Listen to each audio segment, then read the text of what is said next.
Facebook দেখবা, এটা আমি নিষেধ করছি না। মানিক সাহেব কলাপাতায় ঘুমাইলো নাকি? প্রথমত আমি একজন যুবক, তোমরা আমাকে বুড়া কখনো মনে করবো না। তোমরা আমার সাথে একমত?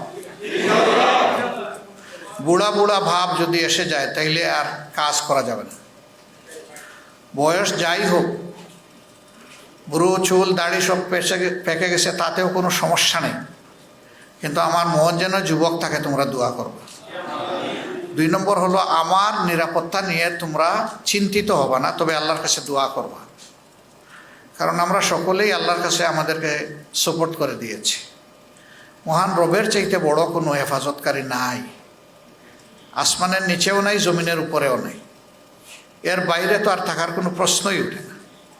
সুতরাং যিনি চূড়ান্ত মুহাফিজ, তার হাতেই আমাদের বিষয়টা আমরা ছেড়ে দিয়েছি। তোমরা একটু চেষ্টা করো একটা চমৎকার আমল করার। এই আমলটা বাকি সমস্ত আমলকে আলোকিত করে। এটি হচ্ছে শেষ রাতের ইবাদত। এই ইবাদতটা যারা করতে পারে, বাকি ইবাদতগুলো আল্লাহ তাআলা তাদের জন্য সহজ করে দেন। এটা বড় কঠিন কিন্তু অসম্ভব নয়। এটা কঠিন কিন্তু অসম্ভব নয়, এটা সম্ভব।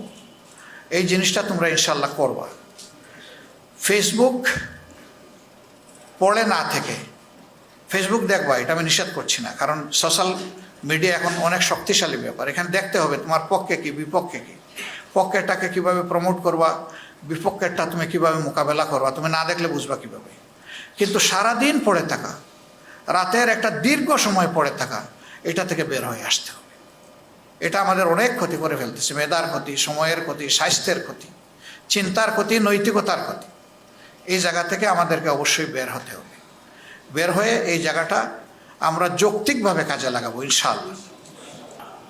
আমার আখের কথা, সময় আল্লাহ তাআলা সবসময় অনুকূল হাতে এনে দেন না।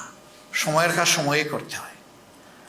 আজকের কাজ কালকে করবা, তোমার জন্য পড়ে থাকবে না, আরেকজন করে ফেলবে। এটা কোনো ময়দান খালি থাকে না, হয় সেখানে ভালো গাছ থাকবে, না হয় আগাছা থাকবে, একটা হয়ে যাবে।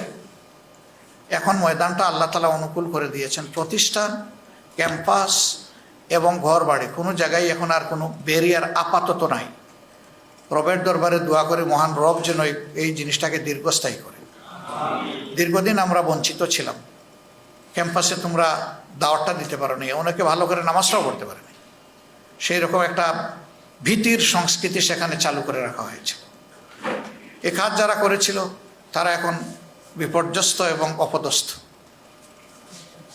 আমরা এই সময় কোনো প্রতিশোধ নেব না, কাউকে নিয়ে ঠাট্টা মস্করা করব না। মানিক সাহেব কলাপাতায় ঘুমাইলো নাকি ভালো জাজিমে ঘুমাইলো, এগুলো আমাদের সাবজেক্ট না। মাঝে মাঝে আমি এগুলো দেখি, তোমাদের পক্ষ থেকে হয়ে যায়, এটা আসলে আল্লাহর দরবারে পছন্দনীয় বলে আমি মনে করি না। কোনো মানুষই বিপদে পড়ছে তাকে নিয়ে টিস করা ঠিক না। পরে আল্লাহর হাতে সাপোর্ট করে দাও, সংশোধনের সুযোগ তাকে সেটা করে দাও, না তাকে চুপ করো। এই যে আমরা ট্রল করি মানুষ মরার পরে এবং এই ধরনের বিপদে পড়ার পর, এটা ভালো জিনিস না। তুমি আরেকজনকে অপমান করবা, সেটা তোমার দিকে ফিরে আসবে। ইসলামী মহলের ব্যাপারে আমাদের তীব্র আকাঙ্ক্ষা যে আমাদের একটা ঐক্য হওয়া দরকার, কর্মের ঐক্য, চিন্তার ঐক্য। কিন্তু সেই আমরাই আবার ওদেরকে দিয়ে কেউ একটু খুশা দিল আমাদেরকে, বস আমরা ফুঁসে উঠলাম। এটা করা যাবে না।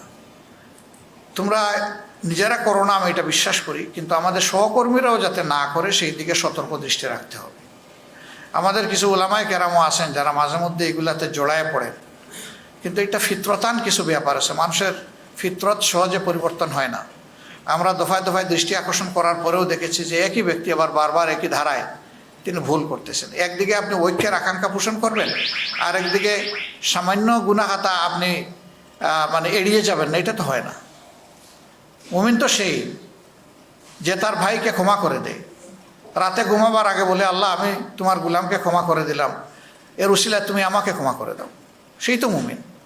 এই জন্যে মুমিনগণ যেন পরস্পরের প্রতি ঝগড়া বিবাদে আর লিপ্ত না হয়, এটার কবর রচনা হয়ে যাওয়া দরকার।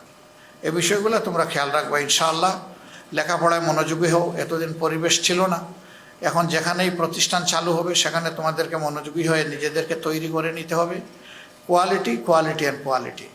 এই quality both materialistic and spiritual, এই দুই দিকের কোনোটাই কম্প্রোমাইজ করা যাবে না। দুইটা সমান তাহলে আমাদেরকে অ্যাচিভ করতে হবে। আল্লাহ আমাদেরকে তৌফিক দান করুন। আসসালামু আলাইকুম ওয়া রাহমাতুল্লাহ।